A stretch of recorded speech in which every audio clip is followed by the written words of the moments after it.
Josh Peck, Miranda Cosgrove. Is that all I need to say? Today we're going to be reacting to Miranda Cosgrove reflects on Drake and Josh. This is the Good Guys podcast, I believe. Link to the original video down in the description below. But if you like the commentary and discussions we have here on this channel, consider subscribing and dropping a like for the YouTube gods. Get your keyboards ready. I have mine ready. Just let me know your thoughts in the description or in the comments. I don't know why I said description. In the comments about everything and anything. Anything we talk about is fair game. Let's get into it. I have so many questions. Should we start at the beginning? A very good place to start, Ben? We should. I'm so curious about the beginning. Just obviously I know how you guys met, but were you guys friends? Take us back, what is it, 20 years? 20 years? That's more. Scary. 20. Wait, I'm 30. Are we the same age? And I grew up watching her? That's crazy. Or she's 1 year older than me. I met you when I was 8. Yeah. Wow. Whoa. That's so... Wait, how old were you? 14? 14. God, that's so crazy. Wow. I remember meeting you for the first time because I watched the Amanda show constantly when I was little. And usually when I auditioned for things, I didn't know what it was or any of the people in it. Sure. And when I found out I was auditioning for Drake and Josh, and I was so excited. And then I came in for one of the final auditions, and This whole series is just making I'm not even that old. I mean, I guess 29 is old, but it's older, or it's old but not older. But it's just like this whole saga is just like nostalgia, but at the same time it's like, dang. Like, dang. I remember I got to do the scenes with you. And I think you said you did the little girl in the audition. Like, that was one of the first times I think you ever said that. Really? I'm pretty sure. I think that I have that memory in my head. How was our first what was your first impression of me? Was I nice? You were very nice. I remember thinking, I was in the car afterward. My mom was like, how do you think it went? And I was like, well, because all I cared about was going back to school and being able to tell them that I met you guys. Yeah. So I was like, well, it doesn't matter now. Like, it didn't matter to me if I got the part even back then. I was just like, I made it. I met them, so I get to tell everybody. And so how soon after that do you remember getting the call that you got the show? I think it was maybe just a few days after or something. Jeez, that's actually really good. Nice. Like that, because I went in probably 5 times before I met you and I got the part. So wow. Yeah. I remember going in and reading with you, and this has sort of always been, I don't know how you are with this, but it's always been my sort of mission, is that I've spent 95% of my life on the other side in that audition, where I'm the one sort of singing for my soup and, hoping for the role. And so those rare times where you do have the part and you're going in for a chemistry test, I'm like, what can I do to make you win and comfortable and just feel... Because, 90% of auditions are you go and do something you've been preparing for 3 months and they go, thank you. This is what's scary about acting. Is like, I think there's just too many factors nowadays that just don't account for anything. But now you just have to deal with it, and then getting the thank you. And then you never hear anything ever again. And you go, do you validate? And they go, no. And you're like, oh, so I have to pay to be here. I have to pay to be embarrassed. That definitely is how they normally go. It's terrible.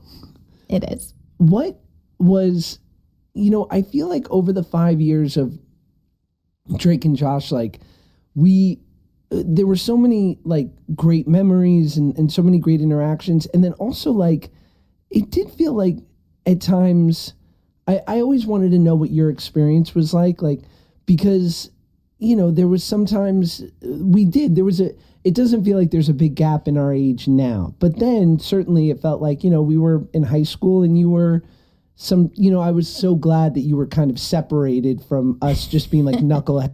That's actually a good point. I didn't even think about that. That's so crazy. Just makes me feel even older. 16-year-olds sometimes, right? Yeah. I remember when I was doing schooling, at first you guys were with me. And then within 6 months, you both were no longer. I don't remember if it was because you graduated or if it was because... Because they found a loophole. It's because we went to some guy's weird ass high school, which was an apartment in Silver Lake, took a GED test, and for $500 we had our high school diplomas. I was like, is this kosher? He's like, until someone asks. Oh my God. I kept saying to my mom, where did Drake and Josh go? That's kind of crazy, actually. What? That's so good. Kevin, the teacher, you remember Kevin? Oh, Kevin Mall, I remember him, yes. Kevin Mall. He used to make me raise my hand. I was the only one when you guys left in the classroom. They made you raise your hand and you were the only one in the classroom? Yes, he said he was preparing me if I ever had to go back to regular school. You're like, I'm very famous, Kevin. I'm never going back. Yeah. Actually, you know what's crazy? We got to make a documentary on what it's like for kids, not kids, but like teenagers who are famous but in high school. Like, what is that actually like? But it's like, how do you do it in a way that's organic? You know, you capture the interactions. Because if you got a camera walking around, people are going to be, kids are going to want to be like, oh, you know what I mean? Because I just think like it would be so interesting because we know how adults will act, right? But what would teenagers do if they were left in their normal environment with somebody who's famous? Would they bully them? Would they actually accept them? Like, what would happen? Like, how much different would it be than like with adults? You know, I just think there's something to it. Like, I think it would be really interesting to see like if they even change. That's wild. What, Ben, does the whole set schooling thing interest you as someone who's gone to very classic schools your whole life? I was going to say, as a Jewish private school goer, I don't know if you know this, Josh, my middle school had 7 people in it. 7. So it essentially was the same thing. Not for all 3 grades? No. Yeah, from 6th, 7th. These rich kids. And 8th was 7 people. 7. No. Wait. In each grade. No.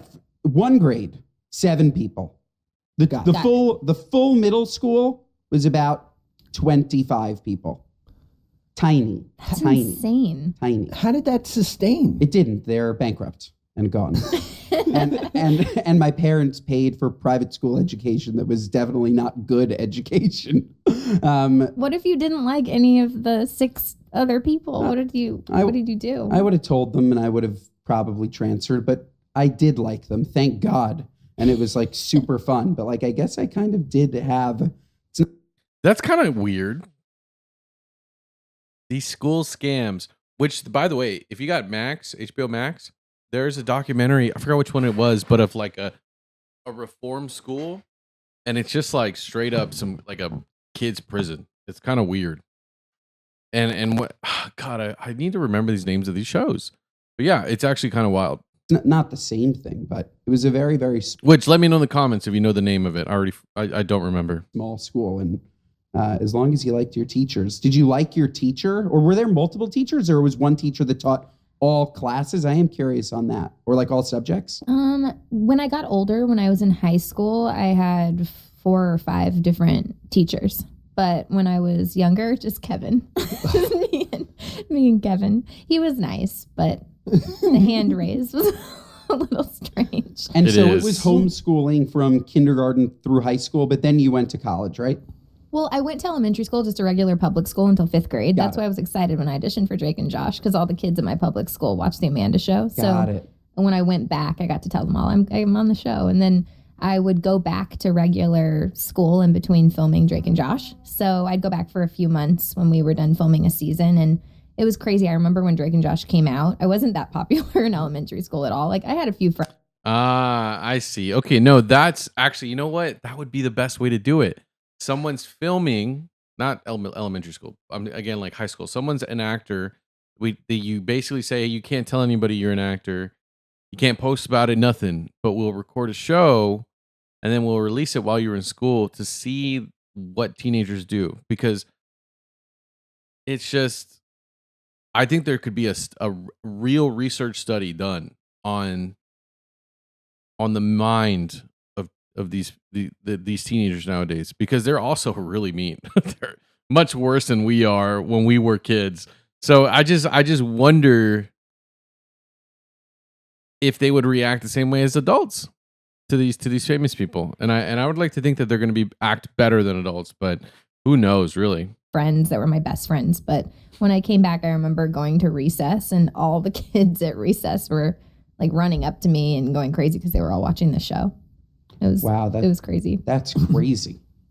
Was there a moment like that with the kids at recess where it clicked in your mind of like, oh, I might not be able to go back? Like, my life is Miranda, just the normal good girl from down in California, the daughter of a dry cleaner. Like, did you feel that shift? In elementary school, I just remember thinking, wow, I'm popular. All of a sudden, I don't think I was thinking about it too much. And I remember like the kid that I had a crush on who didn't know I existed all of a sudden talked to me. Like, That's crazy.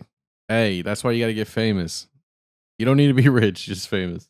I think I just thought things were coming up roses in 5th grade. But probably later on when I got older, maybe I had that realization, but yeah. I was pretty much living it up back then. In my last year of Drake and Josh, I was probably a little bit sowing my wild oats, as they say, just sort of partying a bit and just kind of, I don't know, I was like 19 and just being like a knucklehead 19-year-old. Were you like aware of that at all? From my perspective, I just thought that you guys were cool and were living it up, and I was trying to get around you both as much as possible. What does that mean? Oh, like just hang out around us. Like I just thought you were really cool. We were. Like it was real. We were really cool. Oh my God. I want to be with the cool kids. Little does she know they're ruining their lives. They didn't, though. Good thing. But yeah, that's just, man, what a life. Oh, I thought she was wearing Vans for a second. I was like, they're back. But they're not. Oh, man. And I mean, you had license. You could drive. I think on the last season of Drake and Josh, I was 12. So you had it all. You have it all.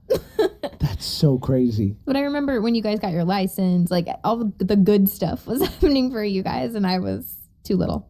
Was there ever that, like, because I feel like I've always, whether you liked it or not, taken that like older brother role for you, like, just like I said, like, Lil Pump, let's fight, like, stay away. Like, there's 2.5 million for Pump 2. There's 2.5 million for Pump 2. Was there ever like which are they still together? That, Josh, don't be my big brother in this moment. Like, I want to be, a little wild and a teenager and have my moment. Or was it just like, or did you not mind that I was a little protective? No, not at all. I did not mind because I'm an only child. So I love like the feeling of having a brother. I've always wanted a sibling my entire life. So me too. It's fucking lonely. I know. There, isn't it? It is. Playing by yourself, it sucks. Josh, you're going to kill me for asking, but we need a Megan. Who needs? The people need a Megan. This is really what we were watching for. Let's just be honest.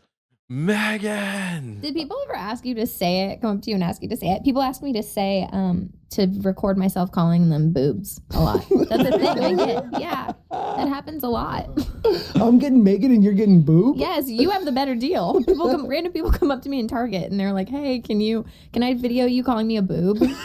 You're like, you're a boob. You're like, sir, I'm buying toothpaste. Like, what are you talking about? That's so crazy. But yeah, what's funny?